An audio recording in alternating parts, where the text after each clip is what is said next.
सावकाश. काय केलंस तू? काय केलंस आई? असं का वागतेस माझ्याशी? हा, हे माझं घर आहे आणि इथे तुम्ही वाटेल तसं नाही वागू शकत माझ्याशी. तू कसा वागतोयस ते बघ सोहम. का करतोयस रे सगळं? कुठे कमी पडले मी की तू इतका बेफिकीर झालास?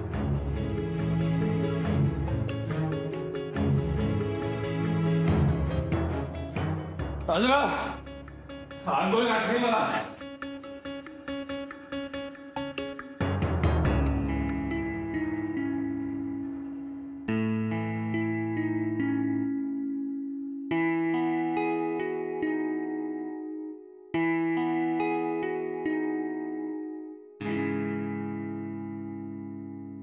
हात कुंकू स्वतःला लावा,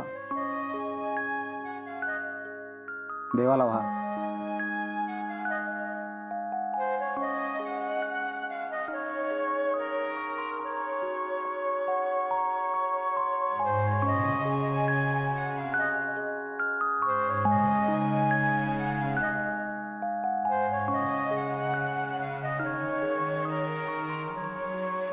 पूजा संपन्न झाली. आयुष्मान आयुष्मान.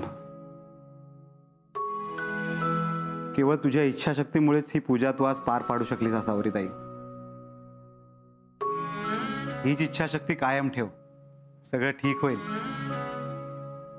जे काही झालं ते मला फार काही पटलेलं नाहीये, पण मी सोहमसाठी प्रार्थना करेन. धन्यवाद गुरुजी, तुमचे मनापासून आभार. धन्यवाद. येतो. या.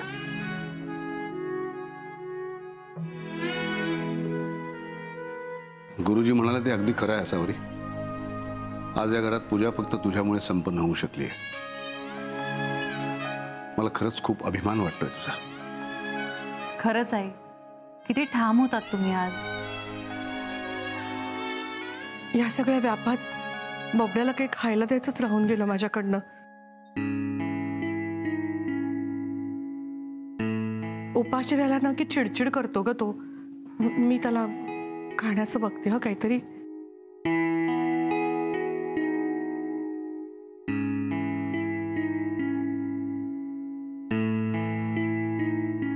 शुभ्रा आले.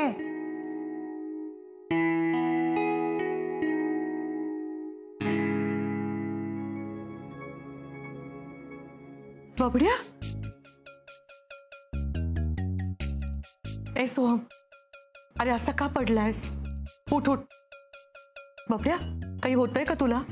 हा, बरं वाटत नाही का बाळा? डोकं दुखतंय? काय होतंय? उठ उठ उठ. काय होतंय? बस. काय झालं बाळा? आई, बरं झालं तू दुसरं लग्न केलंस. आज तू आणि तुझ्या नवऱ्याने मिळून शुभ्राला पूजेला बसवलं.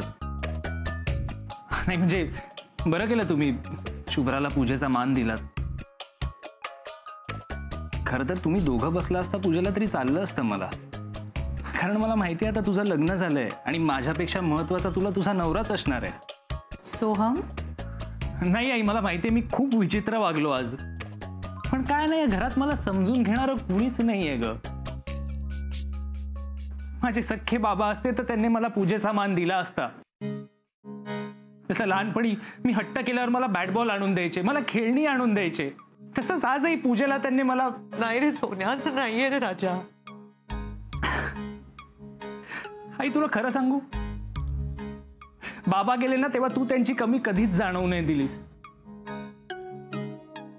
सगळे मित्र म्हणायचे, त्यांच्या बाबांबद्दल बोलायचे, माझे बाबा असे आहेत, माझे बाबा तसे आहेत. पण मला नेहमी वाटायचं मला बाबा नसले म्हणून काय झालं, माझ्याकडे माझी आई आहे. पण आज मला कळलंय मला आई सुद्धा नाहीये. माझ्या आईने दुसरं लग्न करून मला पोरकं करून टाकलंय. अरे काय बोलतोस हे तू बबड्या? असं कसं बोलू शकतोस? नाही मी खरं तेच बोलतोय ग. आता मला माहिती आहे या घरात माझी मर्जी नाही चालणार. माझी आई आता तिच्या नवऱ्याची मर्जी सांभाळणार. कारण माझी आई आणि तिचा नवरा राहतो ना इथे. काय बरळतोयस तू सोहम? तुझं तुला तरी लक्षात येतंय? आणि का रे आईंना बोलतोयस तू? ही जी पूजा घातली होती घरी ती तुझ्यासाठी घातली होती, माहिती आहे ना तुला? हो, पण मलाच बसू दिलं नाही ना पूजेला. ह्या अभिजित राजेंनी येऊन मला अडवलं आणि हिने तर चक्क बालदी उलटी केली पाण्याची माझ्या डोक्यावर.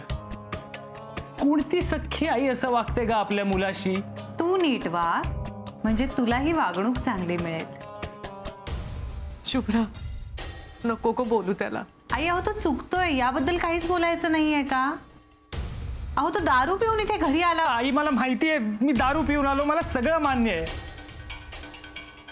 पण मी दारू का पेलो हे मला कोणीच विचारलं नाही, माझ्या सख्ख्या आईने सुद्धा नाही. खरं तर मला दारू प्यायचीच नव्हती. मी तिथे दारू घ्यायला गेलोच नव्हतो. मी विष घ्यायला गेलो होतो. अरे देवा, मला तिथे विष मिळालं नाही म्हणून मी नाही, पण मी विषच घ्यायला हवं होतं. ह्या जगात कोणालाच माझी किंमत नाहीये, तर मी जगून तरी काय करू ग? मी जातो मरायला. अरे काय बोलतोयस तू? काय करतोयस हे? पुन्हा मरणाच्या गोष्टी केल्यास तर ते फटका ठेवून देईन तुला. अरे असं बोलवतं तरी कसं तुला? तू जीव आहेस रे माझा. लहानपणी तुला वाटायचं तुझी आई तुझ्या बरोबर आहे, मग आता नाही का रे मी तुझ्या बरोबर?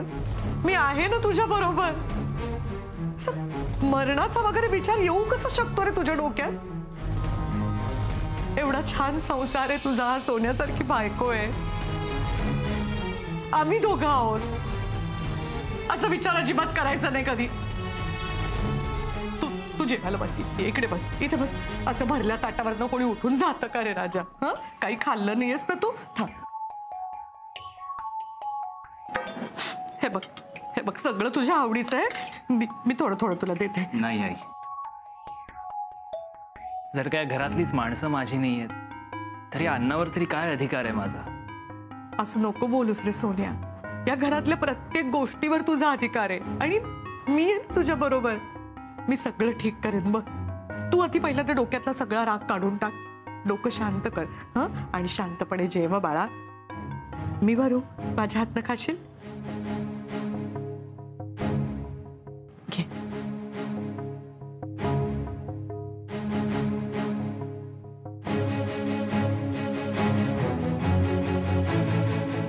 पाणी हवंय? आई घ्या तुम्ही आवरून, मी बाहेरच झोपते आज. शुभ्रा, नाही आई, आज रात्री मला इथे नाही झोपता येणार. तुमचं चालू द्या, सावकाश होऊ दे हा सोहम.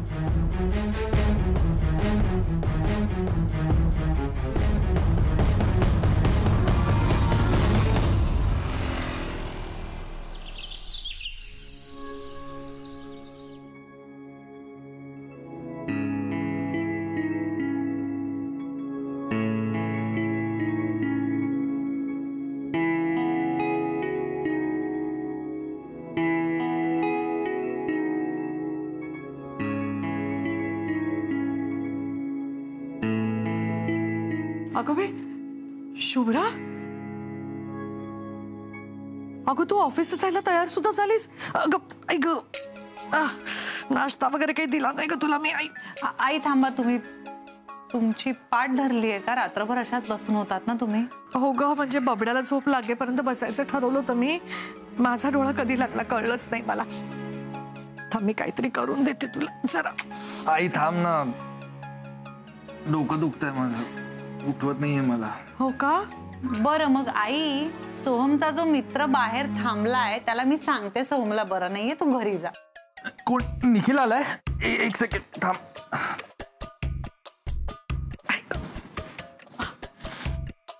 बघितलं ताई, मित्राचं नाव घेतलं की कसा पळून गेला.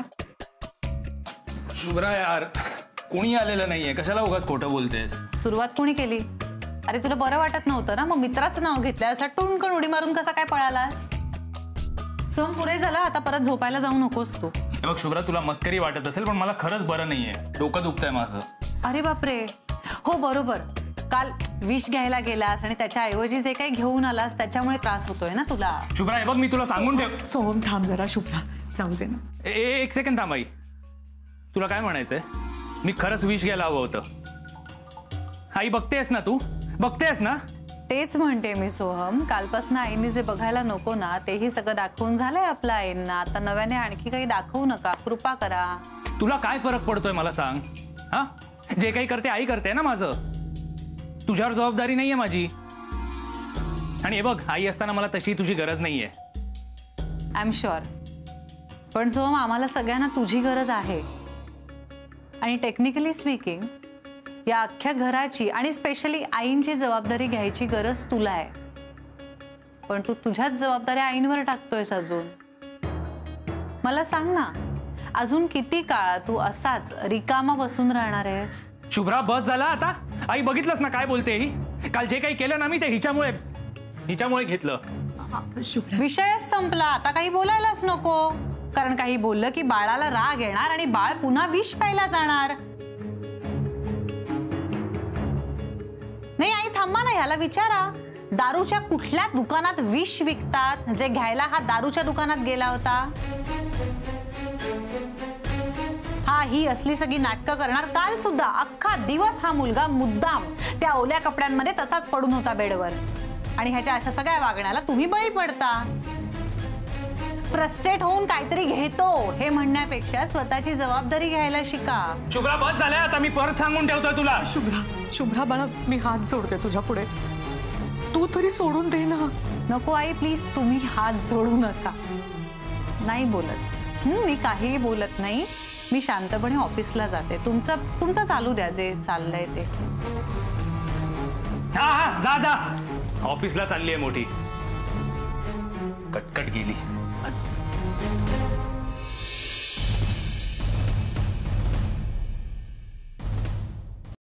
देवा, हे काय चाललंय या घरात? माझ्या मुलांमध्ये सतत भांडण होतंय. मला त्यांच्या भांडणाची आता खूप काळजी वाटायला लागली. त्यांच्यातले वाद संपतच नाहीयेत. मला माहितीये, संसार म्हटला म्हणजे भांडायला भांड लागणार, वाद होणार. मला ही माहिती की माझा बबड्या चुकतोय. माझ्या बबड्याला योग्य मार्गावर आण देवा. त्याला चांगली बुद्धी दे, म्हणजे आपापच त्याच्यातली भांडण नष्ट होतील. माझ्या बबड्याचा संसार सुखाचा कर देवा. त्याचा संसार सुखाचा होत.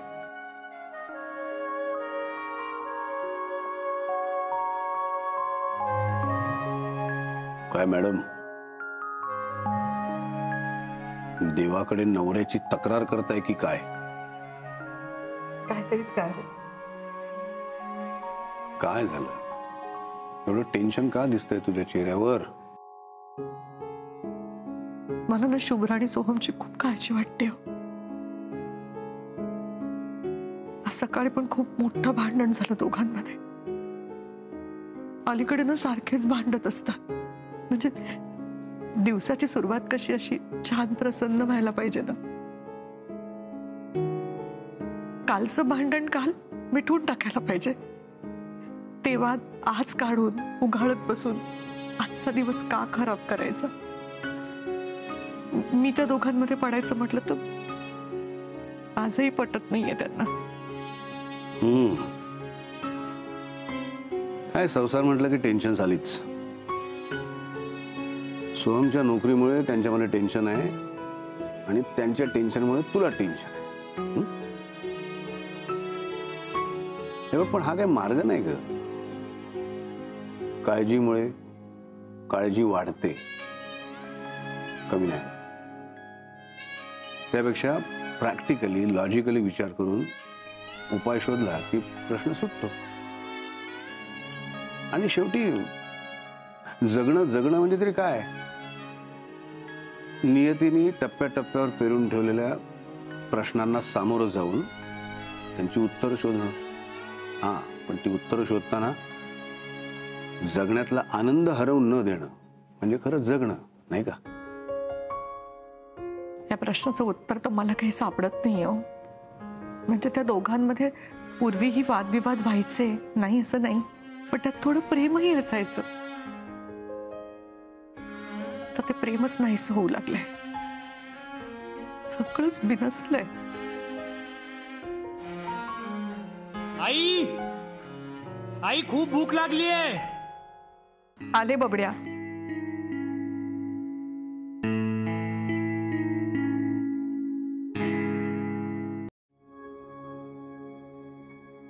भाजी बारी झालीये का रे? तुला आवडते ना म्हणून मुद्दामच केली मी. शुभ्रालाही खूप आवडते ही भाजी, तिच्यासाठी सुद्धा काढून ठेवलीये थोडी.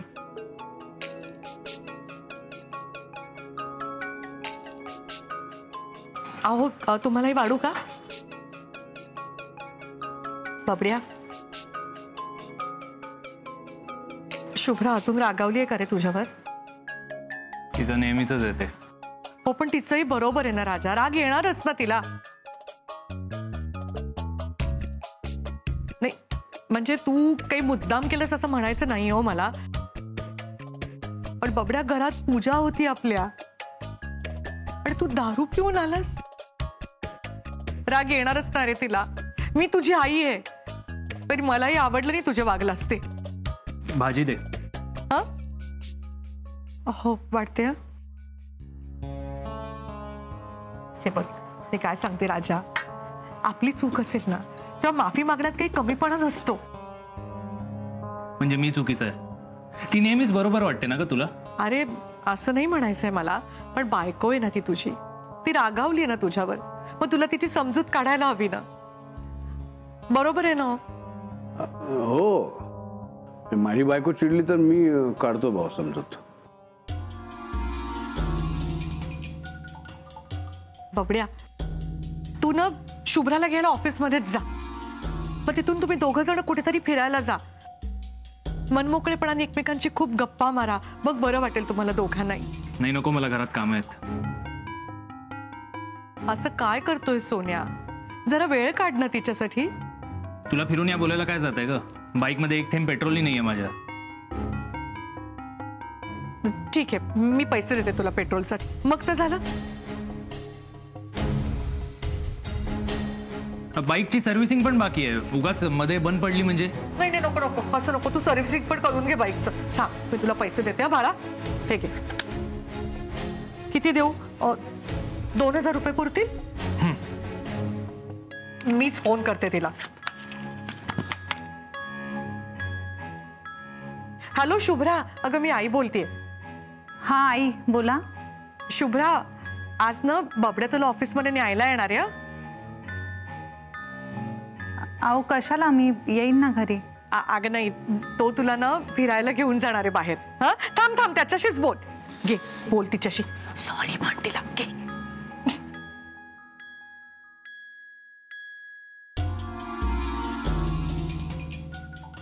हॅलो.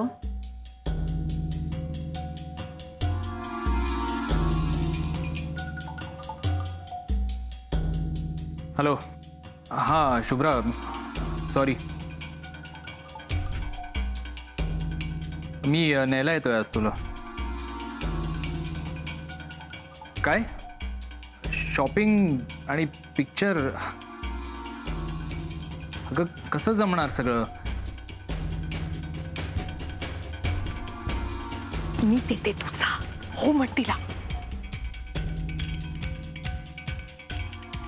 ठीक आहे ठीक आहे, जाऊ आपण पिक्चरला जाऊ, शॉपिंग पण करूया. हां येतो मी, बाय. हे पैसे घे, पुरतील? हो चल मी निघतो. अरे संपवून तसा. नाही नको, बाईक सर्व्हिस करून मग जायचं ना, उशीर होईल.